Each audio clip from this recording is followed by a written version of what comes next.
So we go from Ohio State to Michigan. I think the national narrative is this simply the presence of Jim Harbaugh makes everything right at Michigan and everything's fine. And Brady Hoke should be given credit for bringing in some top 15 classes that built the core of the success that we've seen at 10-3 and 10-3 the last 2 years.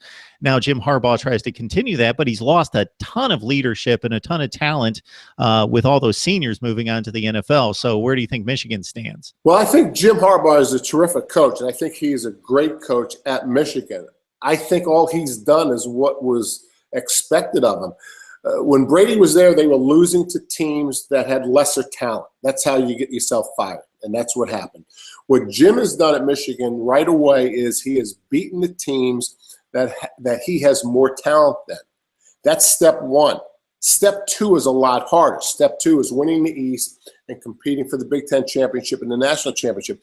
He hasn't come close to doing that. And as much enthusiasm as there has been for Jim's arrival in Michigan, rightfully so, they came in third in the East last year. He came in third in a 17 division. I wouldn't say that has been great progress. I would say that that's a minimum of what a coach at Michigan could do.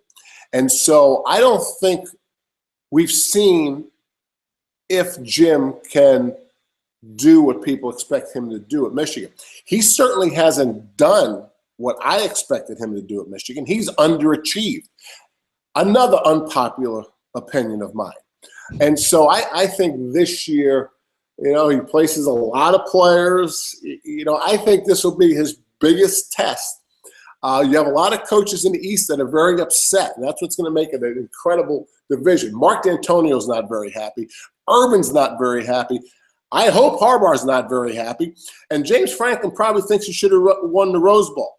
So I love unhappy coaches because it's amazing how much they improve the year after they're unhappy.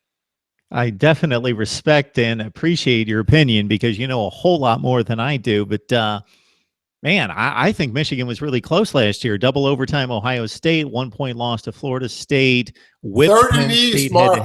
Third in the East.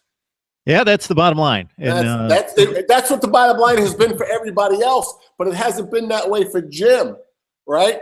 Because of all the positive things he's done. And I respect those positive things. But he's lost 3 out of the last 4, and he came in third in the East. And somebody famously said, "You are what your record says you are." Mm-hmm. So there you go.